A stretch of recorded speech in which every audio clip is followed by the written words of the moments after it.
오늘 우리에게 주시는 하나님 말씀은 이사야서 7장 1절에서 14절의 말씀입니다.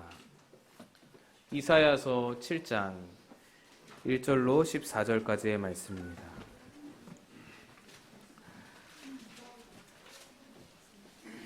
한 절씩 교독하겠습니다. 이사야서 7장 1절에서 14절, 구약성경 975페이지에 있습니다. 우시아의 손자요 요담의 아들인 유다의 아하스 왕 때에 아람의 르신 왕과 르말리아의 아들 이스라엘의 베가 왕이 올라와서 예루살렘을 쳤으나 능히 이기지 못하니라.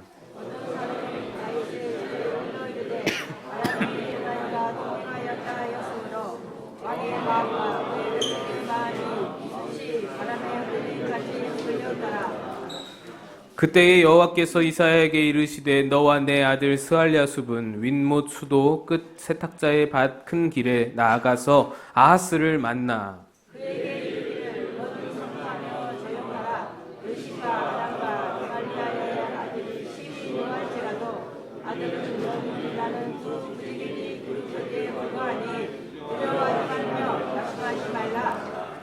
아람과 에브라임과 르말리아의 아들이 악한 꾀로 너를 대적하여 이르기를 우리가 올라가 유다를 쳐서 그것을 쓰러뜨리고 우리를 위하여 그것을 무너뜨리고 다바의 아들을 그 중에 세워 왕으로 성사하였으나 주 여호와의 말씀이 그 일은 서지 못하며 이루어지지 못하리라.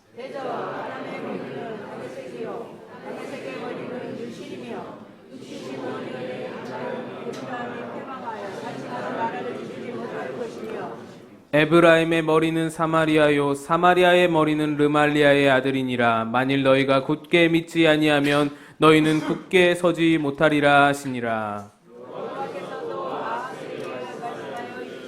너는 내 하나님 여호와께 한 징조를 구하되 깊은 데에서든지 높은 데에서든지 구하라 하시니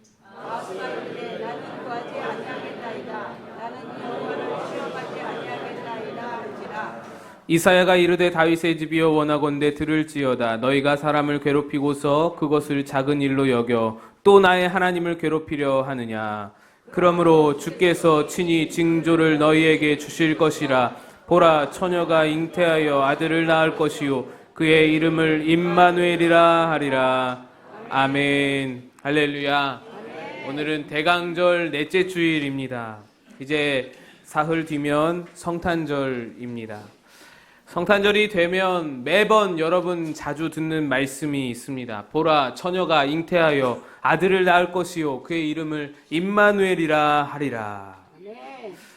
돌아가신 온누리교회 하용조 목사님이 아주 오래전에 연예인 교회를 담당하실 때의 일이었습니다. 꽤 오래전의 일이죠. 주일 예배를 마치고 오후 성경 공부 시간에 이 하용조 목사님이 열정을 다해서 예수님께서 동정녀 마리아에게서 태어나셨음을 가르치고 있었습니다. 그런데 저 뒤에 있던 젊은 연예인 하나가 손을 번쩍 들더니 목사님 농담하지 마세요. 어떻게 처녀가 아기를 낳습니까? 라고 이의를 제기했습니다. 그러자 하 목사님이 믿기지 않아도 믿어야 합니다. 강조하면서 더 상세하게 막 설명을 했습니다. 그러나 그 젊은이는 굽히지를 않고 믿어지지를 않는데 어떻게 믿습니까? 라고 따져 물었습니다. 목사님과 이 젊은 연예인의 실갱이가 계속될 즈음에 개그의 원로이시고 또 고 장로님이신 고 구봉서 장로님, 여러분 잘 아시죠? 그 구봉서 장로님이 벌떡 일어나시면서 이렇게 소리치셨다고 합니다. 야, 마리아의 신랑 요셉도 믿는다는데 네가 못 믿을 게 뭐냐? 마리아의 신랑 요셉, 자기 연인이 임신했는데 그것이 성령으로 잉태되었다는 것을 믿었어요. 대단한 믿음이죠. 이 일은 그만큼 믿기 힘든 일이었습니다. 처녀가 잉태하여 아들을 낳는다. 그런데 오늘 본문을 보면 처녀가 잉태하는 그 어마어마한 일, 그 믿기 힘든 일이 단지 그저 징조에 불과하다라고 말씀하십니다. 오늘 본문은 이사야서의 말씀입니다. 네, 마태복음에서 이 가브리엘 천사가 마리아의 임신 소식을 이제 들어서 막 불안해하고 있던 이 낙심하는 요셉에게 꿈에 나타나서 가브리엘 천사가 이 구약성경 이사야서 7장 14절에 이 임마누엘 예언을 인용하면서 이것은 예언의 성취니 안심하라 라고 전해주면서 이 본문이 마태복음에 다시 사용이 됩니다. 이사야서에 기록된 이 본문의 말씀은 예수님 탄생의 예언을 위한 본문이기도 했지만 예수님이 나시기 700년 전에 그 700년 전의 시대 상황에 맞게 이사야 선지자에 의해서 아하스 왕에게 선포되었던 말씀이기도 합니다. 두 가지 의미가 담겨 있는 것이죠. 아하스는 당시에 남유다의 왕이었어요. 그리고 당시에 북이스라엘 베가 왕과 또 아람 왕 느신이 서로 동맹을 맺고는 남유다를 연합군을 이끌고 쳐들어온 것입니다. 호시탐탐 기회를 엿보다가 급기야는 쳐들어온 것이에요. 그들이 이사야 7장 6절에서 이렇게 말합니다. 우리가 올라가 유다를 쳐서 그것을 쓰러뜨리고 우리를 위하여 그것을 무너뜨리고 다부엘의 아들을 그 중에 세워 왕으로 삼자. 남유다라는 나라 다 쳐서 무너뜨리고 그래서 남유다의 왕 아하스도 폐위시켜버리고 우리들의 사람으로 우리가 원하는 사람으로 거기다가 왕을 세워서 우리 마음대로 그 나라를 조정하자라는 뜻입니다. 이 말을 들은 아하스 왕, 남유다의 왕인 아하스 왕이 두려움에 휩싸였습니다. 겁에 질려버렸습니다. 사실 이 아하스라는 왕은 여러분 아시겠지만 하나님 보시기에 아주 극렬하게 악한 왕이었습니다. 지금 아하스가 당하는 환란, 북이스라엘이 쳐들어오고 아람과 연합군이 쳐들어오고 하는 환란은 그가 죄를 범하고 우상 숭배를 극렬하게 했기 때문에 아주 그 비참한 지경에 이르렀던 영적인 상태였기 때문에 그래서 일어난 일들이었습니다. 그러나 하나님 입장에서는 아하스 왕은 너무나 못났어도 이 유다 백성을 긍휼히 여기시고 이 유다 백성 괴로움 가운데 빠져서 그렇게 힘든 유다 백성들을 긍휼히 여기시고 구원하기를 원하셨다라는 것이죠. 그래서 하나님이 선지자 이사야를 급파하십니다. 이사야 선지자가 이렇게 하나님의 말씀을 전합니다. 4절입니다. 그에게 이르기를 너는 삼가며 조용히 하라. 르신과 아람과 르말리아의 아들이 심히 노할지라도 이들은 연기나는 두 부직갱이 그루터기에 불과하니 두려워하지 말며 낙심하지 말라. 8절 9절입니다. 대저 아람의 머리는 다메섹이요 다메섹의 머리는 르신이며 65년 내에 에브라임이 패망하여 다시는 나라를 이루지 못할 것이며 에브라임의 머리는 사마리요 사마리아의 머리는 르말리아의 아들이니라. 만일 너희가 굳게 믿지 아니하면 너희는 굳게 서지 못하리라 하시니라. 이 말씀은 이겁니다. 아하스야 두려워하지 말아라. 저들은 북이스라엘과 아람 나라는 아무리 저들이 난리를 피우고 쳐들어오고 그럴지라도 얘네들은 연기나는 부직갱이밖에 안 된다. 두려워하지 마라. 낙심하지 말아라. 아람의 머리가 무엇이냐? 여기서 머리는 수도를 말합니다. 아람 나라의 머리가 무엇이냐? 다메섹이다. 다메섹이란 도시인데 다메섹의 머리는 무엇이냐? 여기서 머리는 왕을 의미합니다. 다메섹의 다메섹의 머리는 르신이라는 사람이다. 그러면 북이스라엘의 머리는 무엇이냐? 사마리아다. 수도죠. 사마리아의 머리는 누구냐? 왕 베가이다. 그러니 저들이 아무리 날고 기어봤자 사람 왕에 의해서 지도를 받는, 사람 왕에 의해서 통치를 받는 나라들 뿐이다. 그러나 유다의 머리이고 예루살렘의 머리는 누구냐? 너희의 나라 유다 나라의 머리는 누구시냐? 여호와 하나님이시지 않냐? 이게 비교될 게임이냐? 누가 다스리는 나라인데 유다가 망하겠느냐? 오히려 베가와 르신 그들의 계획이 절대로 성공할 수 없느니라. 그들은 패배할 거야. 그들은 곧 패망하며 다시는 나라를 이루지 못하게 될 것이다. 하나님이 아하스 왕을 위해서 이렇게까지 말씀을 하시는 겁니다. 믿어라라는 거예요. 굳게 믿어라. 굳게 믿어라. 그런데도 아하스는 이 하나님의 음성을 믿지를 못합니다. 아니 믿지 못한다기보다는 아예 믿기를 거부하는 듯한 그런 자세를 취합니다. 이 아하스가 도저히 받아들이지를 않고 믿지를 않으니까 하나님께서 이렇게 말씀합니다. 11절입니다. 너는 내 하나님 여호와께 한 징조를 구하되 깊은 데에서든지 높은 데에서든지 구하라 하시니, 이 말은 뭐냐면, 야, 못 믿겠어?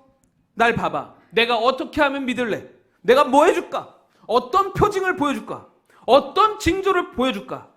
다 구해봐봐. 어느 것이든 좋아. 내가 다 보여줄게.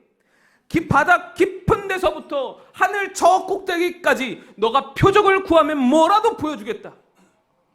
하나님이 징조를 보여주신다면서 확실하다고, 내가 너와 함께하리라고, 너를 승리케 할 거라고, 너를 도와줄 거라고, 내가 표적까지 보여주겠다고 이 분명히 실행할 것을 약속하시면서 아하스에게 이렇게 말씀을 하시는 거예요. 하나님은 어떻게 해서든지 그의 크신 뜻과 내가 너희와 함께 하시겠노라 하는 약속을 보여주기를 원하신 거예요. 너희는 믿기만 하라라는 것이죠. 르신과 베가의 공격으로부터 이스라엘을, 아하스 왕을 건져내시리라는 약속하시면서 단지 믿기만 하라고 요구하시는 거예요. 그리고 그 혹 믿음이 연약하여서 믿지 못할까봐 그 연약한 믿음을 돕기 위해서 징조도 내가 보여줄게, 이런 겁니다. 여러분, 믿음이 연약한 자가 하나님께 징조를 보여달라라고 하는 것은 잘못된 것이 아닙니다. 징조를 통해서 결국에 믿기만 한다면, 믿을 수만 있다면 그거 하나님이 원하시는 일입니다. 하나님이 기드온을 부르실 때, 사사 기드온은 믿음이 연약하고 소심해서, 하나님 날 구원하시는 게 맞다면, 이 미디안과의 싸움에서 승리를 하는 것이 하나님 정말이라면 여기 양털을 놓고 내가 잘 테니 양털만 젖고 땅은 젖지 않게 해주세요. 징조를 보여주세요. 이렇게 말하잖아요. 그랬더니 진짜로 양털만 젖고 땅은 젖지 않았어요. 근데 아직도 믿기지가 않는 거예요. 그래서 하나님 한 번만 더요. 이제는 양털만 마르게 하시고 땅은 다 젖게 해주세요. 그럼 내가 진짜 믿을게요. 그랬더니 다음 날에 정말로 양털은 마르고 땅은 다 홀딱 젖은 거예요. 이게 징조잖아요. 기드온이 그래서 믿고 하나님의 일에 뛰어들게 되잖아요. 또 히스기야, 아하스의 지금 나오는 아하스 왕의 아들이자 이 후대 왕이 히스기야 왕이죠. 히스기야도 병을 고침받고 하나님께서 너 생명을 15년 연장해 줄게 말씀하셨습니다. 근데 히스기야 입장에서는, 하나님 나 15년인지 내년에 죽을지 하나님 어떻게 내가 믿을 수 있나요? 난 믿음이 연약한 자라 내가 믿겨지질 않는데 하나님 징조를 보여주세요. 그랬더니 하나님께서 이 태양, 해 그림자를 10도 뒤로 물리시는 그런 징조를 히스기야에게 보이셨습니다. 신약 시대에도 의심 많던 도마가 예수님을 내 눈으로 보고 내 손으로 만지기 전에는 믿지 못하겠다, 그의 부활을 내가 어떻게 믿느냐 했을 때 예수님은 친히 도마 앞에 나타나셔서 그의 손을 내미셔서 손바닥에 난 구멍에 손을 넣어보고 옆구리 창자국에 손을 넣어보고 그렇게 해서 도마가 믿을 수 있도록 도와주셨던 예수님이라는 거죠. 여러분, 징조를 구하는 것은 나쁜 일이 아니에요. 잘못된 일이 아닙니다. 오히려 징조를 통해서 하나님을, 예수님을 철저하게 이렇게 굳건하게 믿을 수만 있다면 하나님이 바라시는 바입니다. 하나님은 어찌됐든지 아무리 기적적인 놀라운 일으키기 힘든 징조라도 그것을 통해서 아하스가 믿기만 한다면 보여주실 준비가 되어 있는 거예요. 그런데 하나님이 이렇게까지 막 징조를 보이시겠다 말씀하셨는데도 아하스의 교만은 극에 달하여서 그가 이렇게 말합니다. 12절입니다. 아하스가 이르되 나는 구하지 아니하겠나이다. 나는 여호와를 시험하지 아니하겠나이다. 언뜻 보면 하나님을 시험하지 않는 훌륭한 믿음인 것처럼 보입니다.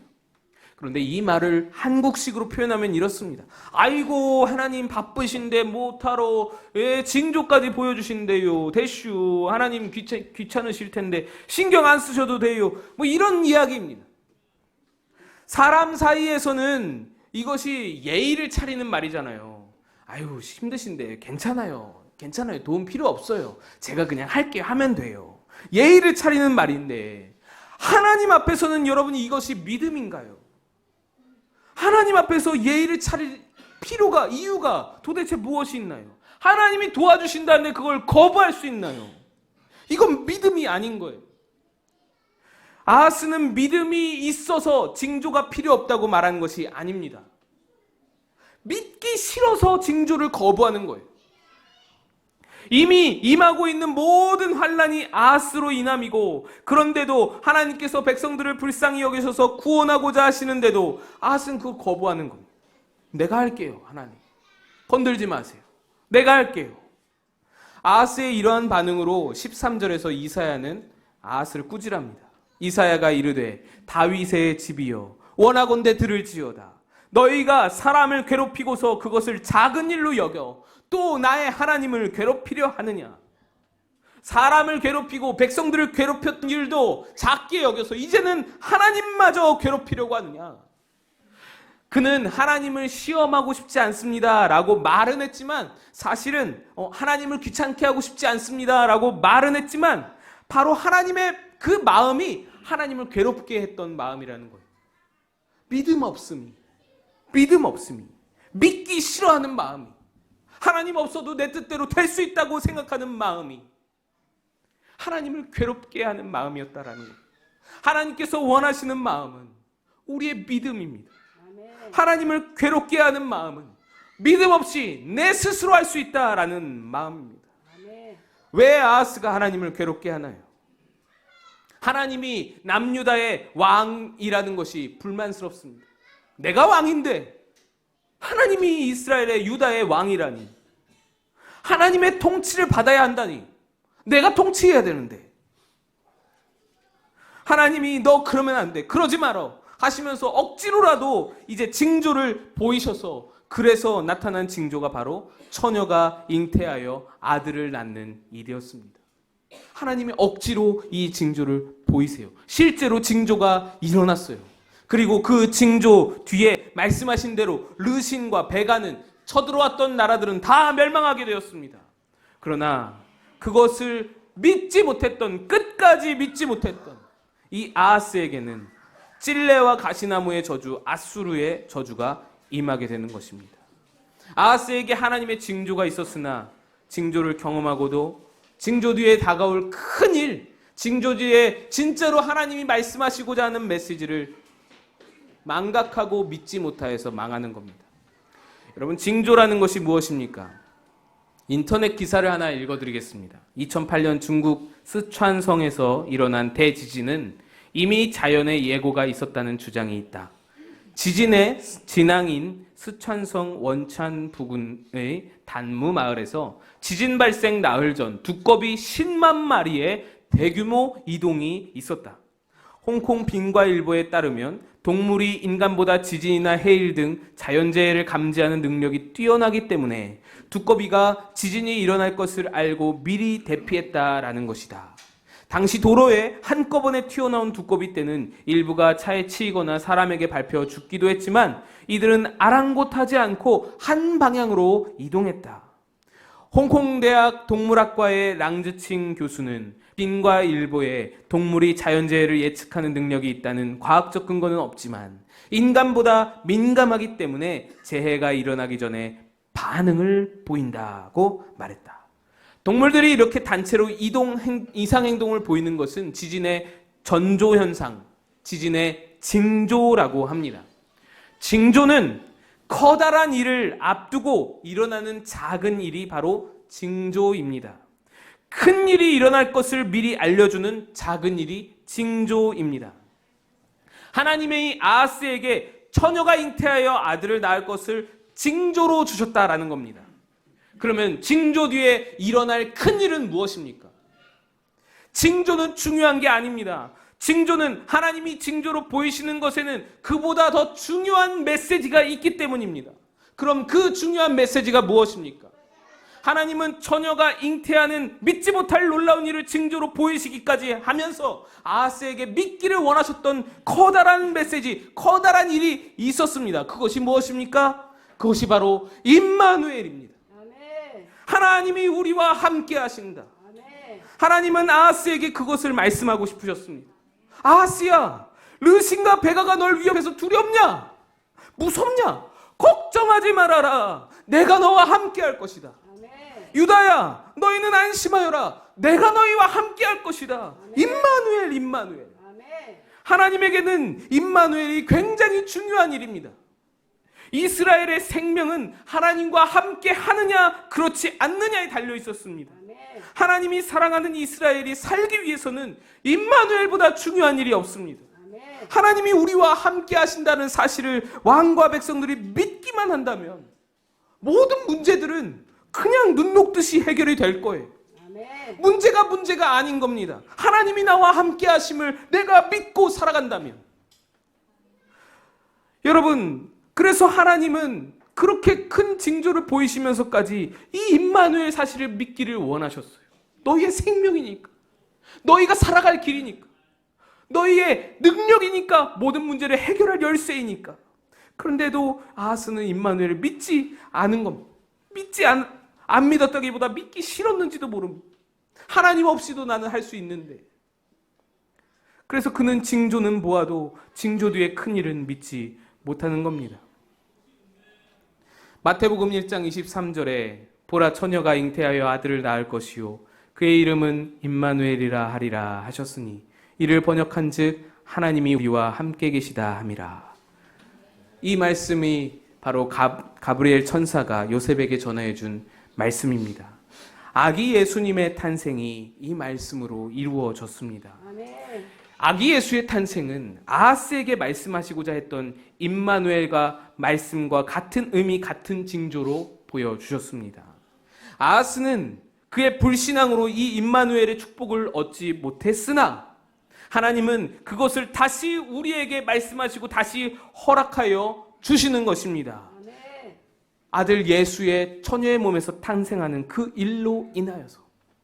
여러분, 하나님께서 왜 굳이 예수님을 동정녀의 몸에서 태어나게 하셨을까요? 물론 아담의 핏줄로 태어나지 않고 성령으로 잉태케 하셔서 죄 없는 사람으로 오게 하심이 가장 큰 이유입니다. 아멘. 그런데 성령으로 잉태하는 것이 중요하다면 굳이 동정녀가 아니어도 괜찮습니다. 하나님이 예수 그리스도를 굳이 동정녀의 몸에서 잉태하게 하신 것은 700년 전 나타내었던 징조를 오늘도 우리에게 동일하게 똑같이 보이시기 위함이었습니다. 아멘. 하나님은 이 징조를 보여줄 테니 이 징조를 통해서 이 징조 뒤에 나타날 큰 메시지를 너희가 믿어야 한다라는 의미로 징조를 보여주시는 것입니다. 아멘. 마리아라는 동정녀의 몸에서 아들을 예수를 낳게 하시는 것입니다. 이것이 바로 임마누엘입니다. 하나님이 그 처녀의 몸에서 잉태케 하시면서 우리에게 말씀하시고자 원한 것은 임마누엘, 하나님이 우리와 함께 하신다. 하나님이 나와 함께 하신다. 이걸 믿어야 된다. 성탄절은 바로 이것을 깨닫는 날입니다. 말구 위에 누이신 아기 예수님을 바라보면서 하나님이 우리와 함께 하시기 위해서 얼마나 애쓰시고 얼마나 희생하시고 얼마나 물과 피를 쏟으셨는지를 사랑하는 독생자 그 이 비천한 땅에 보내시면서 십자가의 처참히 죽으시기까지 그토록 이루시고자 했던 것은 하나님이 그 아들을 그렇게 처참히 죽이시고 말구 위에 눕히시고 이 험한 땅에 보내시기까지 원하셨던 것은 이루시고자 원하셨던 것은 바로 우리와 함께 하시기를 임마누엘 나와 함께 하시기를 원하셨어요. 내 죄를 씻어주시고 나를 거룩하게 하시고 그래서 내 안에 함께 거하시기를 위해서 그 모든 일들을 행하셨음을 우리가 기억해야 한다라는 것입니다. 아멘. 그런데 우리의 반응이 뜨뜻미지근한 게 문제입니다. 예전에 제가 청년부 담당할 때 한 청년이 제게 다가와서 다짜고짜 그럽니다. 목사님, 하나님은 날 사랑하지 않습니다. 왜 그러는데? 왜? 무슨 일인데? 남자친구가 저를 버렸어요. 제가 이렇게 물었습니다. 예수님이 너를 위해 십자가에 못 박혀 죽으신 것은 너가 믿니? 믿는데요. 그런데 왜 하나님이 너를 사랑하시는 것은 믿지를 못해? 아니, 남자친구랑 헤어졌어요. 여러분, 우스우시죠? 그런데 사실 우리 마음속의 면면을 들여다보면 우리도 이러한 마음과 크게 다르지 않습니다. 로마서 5장 8절을 말씀하십니다. 우리가 아직 죄인 되었을 때에 그리스도께서 우리를 위하여 죽으심으로 하나님께서 우리에 대한 자기의 사랑을 확증하셨느니라. 하나님 말씀합니다. 십자가는 증거야. 십자가는 확증이야. 무엇에 대한 확증? 하나님이 나를 사랑하신다라는 확증이라는 겁니다. 그래서 십자가를 믿는다면 하나님의 사랑을 믿는 것입니다. 여러분, 우리는 모두 다 십자가에 죽으신 예수님을 매번 사도신경에서 고백하면서 믿습니다. 그런데 그것을 알고 믿으면서도 하나님이 여전히 나를 사랑하신다, 이것에 대해서 의심할 때가 얼마나 많습니까? 내 상황이 틀렸다고, 내 환경이 막막하다고, 내가 원하는 대로 내 일이 되지 않는다고 하나님이 나를, 저 사람보다 나를 사랑하지 않나? 저 사람은 사랑하는 것 같은데 나는 하나님이 안 사랑하시나? 그렇게 생각하는 경우가 얼마나 많은지요. 임마누엘도 마찬가지입니다. 그 믿기 힘든 처녀가 잉태하여 예수가 탄생했다는 것은 받아들이면서도 지금 이 자리에 여러분 곁에 하나님이 함께 하신다라는 사실은 도통 잘 믿어지지를 않는 거예요. 하나님이 내 옆에 계세요. 보이지를 않는데 어떻게 믿나요? 또는 입술로는 믿는다 말할 수 있으나, 그러나 우리에게 정말로 그 믿음이 있어서 내 옆에 살아서 숨쉬고 계시는, 나를 지켜보고 계시는 하나님을 믿는다면, 여러분, 우리는 그렇다면 어지간한 일에 좌절하지 않고 낙심하지 않습니다. 하나님이 함께 하시면 걱정하지 않고 근심하지 않습니다. 하나님이 함께 하심을 믿는다면 이기적이거나 탐욕적이지도 않습니다. 입술로는 하나님을 함께 하신다고 믿지만 우리는 대부분 상황에서 문제와 맞닥뜨릴 때 내 곁에 계시는 하나님을 의식하지 못합니다.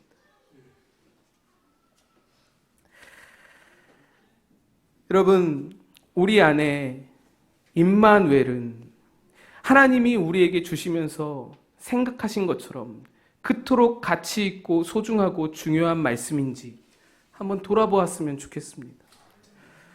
하나님께서 우리에게 임마누엘을 허락하시면서 그토록 애쓰시고 소중히 여기시면서 주신 말씀 그대로인지, 아니면 그냥 익숙한 성경 유명한 말씀인지, 그저 성탄절 즈음에 들려지는 말씀 중에 하나인지.